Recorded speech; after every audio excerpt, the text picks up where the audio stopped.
जो पॉजिटिविटीज़ हैं वो इतनी हैं जितनी नेगेटिविटीज़ हैं। तो नाउ आपका अपना किरदार बहुत अहम होगा। अब इन दोनों कॉम्प्लिकेशन या सेंसिटिव फेज़ की वजह से आपको हेल्थ में, आपको अपने डिसीजंस लेने में, आपको अपनी इन्वेस्टमेंट्स करने में कुछ इश्यूज आ सकते हैं। But these are the expectations. If you are strong, if you are establish, if you are genius, if you are creative, if you have lot of resources, lot of reserves, तो आप बहुत हद तक चीज़ों को कवर कर जाएंगे with the other momentum of successes. जैसे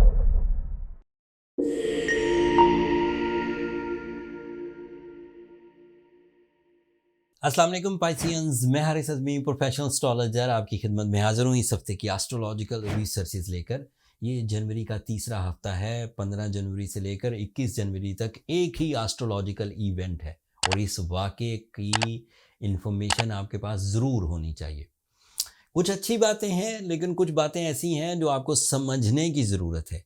मैं एक पब्लिक फ़िगर हूँ, मैंने ये देखा है कि जो अच्छी बातें होती हैं उसे जल्दी कबूल कर लेते हैं लोग। वैसे भी कहावत है, मीठा मीठा हप हप, कड़वा कड़वा थू थू, ये तो पुरानी कहावत है। सो जब कभी किसी को अच्छी खबर सुनाए उसे लगता है कि ये ट्रू है। जब किसी को कोई थोड़ी सी कमज़ोर खबर सुनाई जाए उसे लगता है ये सही नहीं है। लेकिन बहरहाल आप खुद इन चीज़ों को ऑब्ज़र्व किया करें कि जब एस्ट्रोलॉजिकली कोई रिसर्च आपके सामने पेश होती है तो वो क्या बिहेव करती है।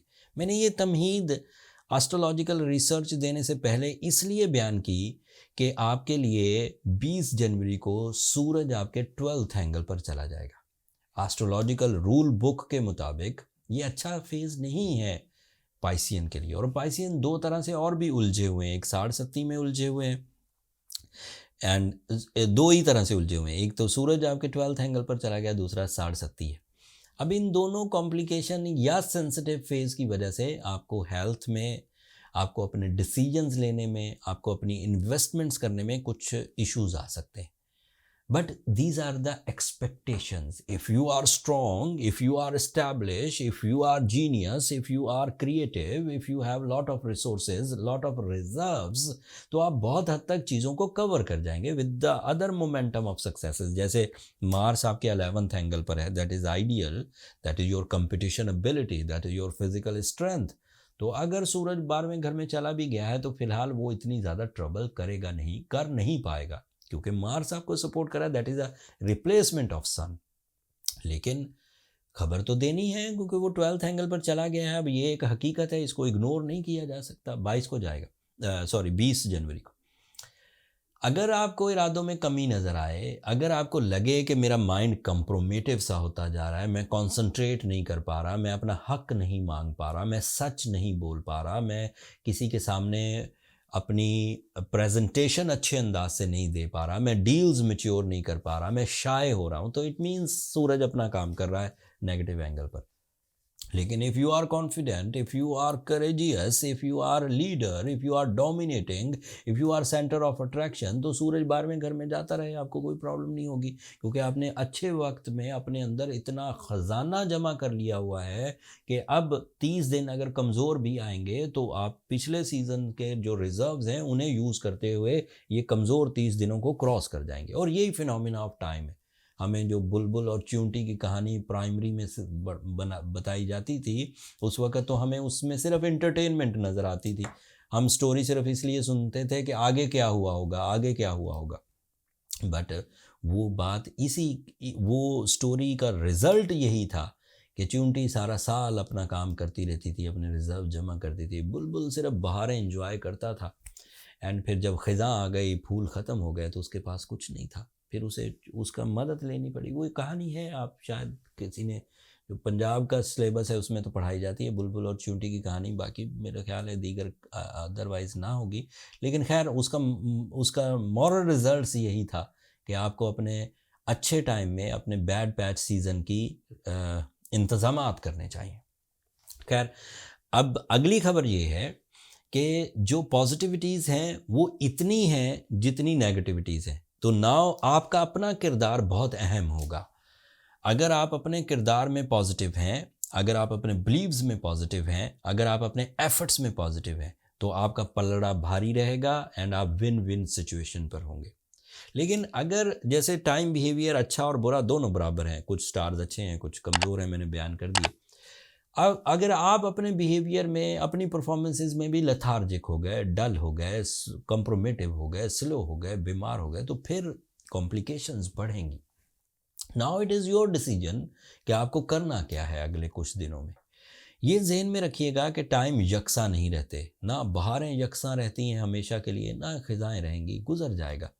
लेकिन अक्लमंद आदमी वही है जो अच्छे टाइम में बहुत कुछ करे और बुरे टाइम को काउंटर करे।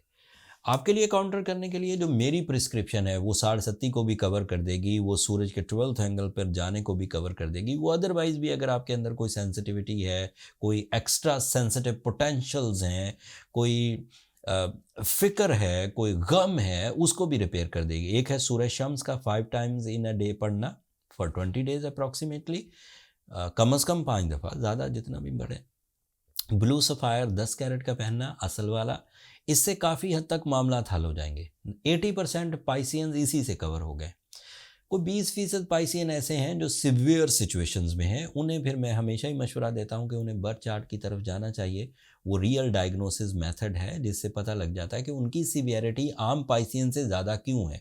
उनमें बाई बर्थ कुछ कॉम्प्लिकेशंस पाई जा रही होती, तो वो बर्थ चार्ट से पता लग जाती है। नंबर ये नीचे चलते रहते हैं, आप उन पर रब्ता करके अपने लिए टाइम ले सकते हैं, बट वो फ्री फोरम नहीं है पाइसियंस, होपफुली आप अंडरस्टैंड करेंगे।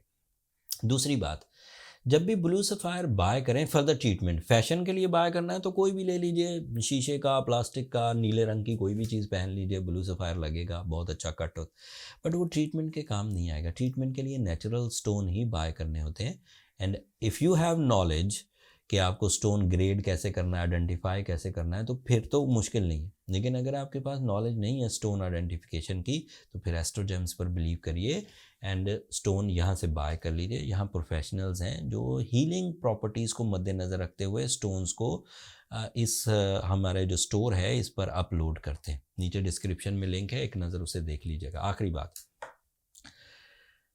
This is not a good news, but ये बताना आपके साथ इजहार मोहब्बत है। अगर मैं ना बताऊं तो ये जड़ें काटने के मुतरादिफ है। ये अभी सूरज 11th एंगल से 12th एंगल पर गया, इन्फॉर्मेशन अच्छी नहीं थी। सूरज का 12th एंगल पे जाना थोड़ा कमज़ोर हालत देता है, लेकिन और ख़बर ये है कि 2 प्लैनेट और भी 11th एंगल पर हैं जो with the passage of time वो भी 12th एंगल पर जाएंगे।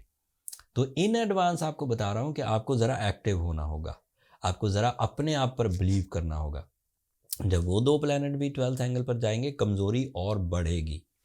वो ग्रूव एरिया है, वहाँ जाते हैं तो चीज़ें कमज़ोर पड़ती, लेकिन जब तक वो जाएंगे तब तक सूरज निकल चुका होगा, तो आपको कुछ प्लस पॉइंट भी मिलेंगे। तो ये थोड़ी टेक्निकल फॉर्मेशन थी जो मैंने आपको समझाई, लेकिन इसका एंड पॉइंट ये है कि इस वक्त आपकी सलाहियतें, आपका किरदार, आपका रोल इस वक्त कामयाबी में अहम होगा। प्लानिटरी पोजीशन कभी अप जाएगी कभी डाउन जाएगी, ये दो या 3 हफ्तों की बात है, उसके बाद स्टेबल हो जाएगी एंड फिर स्टेबिलिटी परमानेंट रहेगी थ्रू आउट द 24 पूरा साल इंशाल्लाह। लेकिन इस वक्त ये बातें टेक्निकली थोड़ा सा गौर से सुनिए, अगर एक दफ़ा नहीं समझ आई तो दूसरी दफ़ा वीडियो को देखिए ताकि आप इन बातों को समझ सकें। 11th एंगल एक क्रूशल एंगल होता है, उसके बाद लाजमी स्टार्स ने 12th एंगल पर जाना होता है। एक चला गया है, बाकी 2 रेडी खड़े हैं, वो भी जाएंगे, तो वो भी प्रॉब्लम आपके लिए बढ़ेगी। लेकिन उम्मीद ये है कि आप अपने सलाहियतों पर डिपेंड करते हुए चीज़ों को कवर कर जाएंगे। बात को ज़्यादा लंबी नहीं करते, कम बातों को ज़्यादा समझिए एंड कुछ बातें मुझे सेंसर भी करनी पड़ती हैं ड्यू टू कि मैं दिलों को उलझाना नहीं चाहता, मैं आपके गम बढ़ाना नहीं चाहता, लेकिन मेरी ड्यूटी भी है कि मैं जो हकीकत है वो बयान करूं। अगर बातें अच्छी लगी हों, अगर ये रिसर्च वर्क आपके लिए टाइम अवेयरनेस पैदा करे और आप वक्त को समझकर किसी परेशानी से बच जाएं, तो अपनी दुआओं में मुझे और मेरी टीम को ज़रूर याद रखिएगा। चैनल को सब्सक्राइब करना मत भूलिएगा। पाइसियंस, आप लोगों की सब्सक्रिप्शन हमारी हौसला अफजाई की वजह बनती। अगले हफ्ते तक के लिए अल्लाह ने के बाद।